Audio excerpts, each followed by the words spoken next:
தமிழகத்தில் காய்ச்சல் பாதிப்புகளை தொடர்ந்து கண்காணித்து சிகிச்சை அளிக்க நாள்தோறும் 800 மருத்துவ முகாம்களுக்கு ஏற்பாடு செய்யப்பட்டுள்ளதாக சுகாதாரத்துறை செயலாளர் ராதாகிருஷ்ணன் தெரிவித்துள்ளார். அவருடன் நமது செய்தியாளர் அபிநயா நடத்திய கலந்துரையாடலை பார்க்கலாம். தொற்று நோய்கள் பல்வேறு விதமாக பரவுது, அதே மாதிரி வைரஸ் காய்ச்சலும் இருக்கு. இதுக்கெல்லாம் எப்படி வித்தியாசம் காணப்படுது? இது ரெண்டுத்துக்கும் ஒரு குழப்பம் நிலவுது. இதுக்கு காரணம் என்ன சார்? ஃபஸ்ட்டு வந்து என்னென்னா, மர்ம காய்ச்சல்னு எந்த ஒரு காய்ச்சலும் இல்லைங்க. இப்போ தமிழ்நாடை பொறுத்தவரை ஒரு 23 வகையான வைரஸ்னால் சராசரியாக பல்வகையான கிருமிகள் இருந்தால் கூட இதனால் காய்ச்சல் ஏற்படுறதுடைய வாய்ப்புகள் உள்ளது.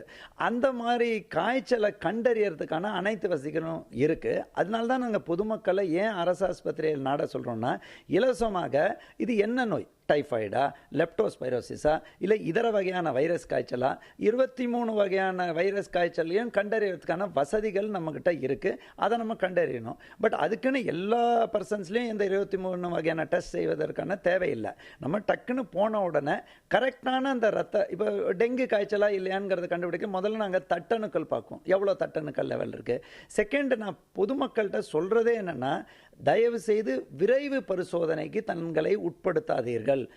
பிரபல தனியார் மருத்துவமனைகள் மட்டுமல்லாமல் அனைத்து அரசு மருத்துவமனைகள் மாவட்டத்திலும் எலிசா பரிசோதனைக்கான வசதி உள்ளது. 2012 முதலமைச்சர் அவர்கள் தெளிவான வேண்டுகோள் ரேபிட் டெஸ்ட்டை பயன்படுத்தக்கூடாதுன்னு சொல்லியிருக்காங்க. ஏனென்றால் அது ஃபால்ஸ் பாசிட்டிவ், தவறான நிறைய ஃப்ளாவி வைரஸ்க்கு ரியாக்ட் பண்ணுறது. இதை கேட்டு தேவையற்ற பீதி வந்துடுறது.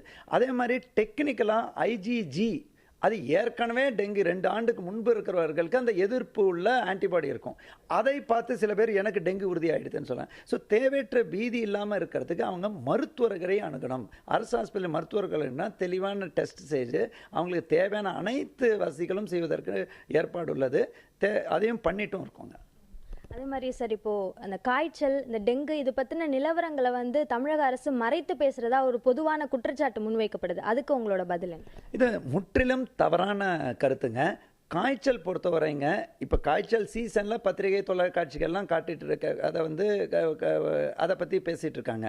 பட் சுகாதாரத்துறை, தமிழக அரசு சார்ந்த சுகாதாரத்துறை அதுக்கு ஆணை என்னென்னா, ஒவ்வொரு நாளும் காய்ச்சலின் நிலைமையை கூர்ந்து கண்காணிக்க வேண்டும். டெய்லி அதை சர்வேலன்ஸ் பண்ணுறோம்.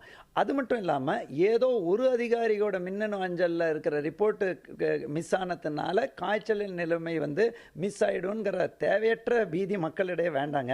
அப்போ நம்ம என்ன பண்ணுவோம்னாக்க, சென்டினல் சர்வே அப்படின்னு சொல்லுவாங்க. அதுக்கடுத்து என்னென்னா, சில செலக்டட் ஹாஸ்பிட்டலில் முழுமையான அறிக்கை பெற்று ஒரு மாநிலத்தோட நிலைமையை கண்டறிய முடியும். அது மட்டும் இல்லாமல் முக்கியமான ஆஸ்பத்திரிகளில் பல வகையான ரிப்போர்ட் வாங்குகிறோம்.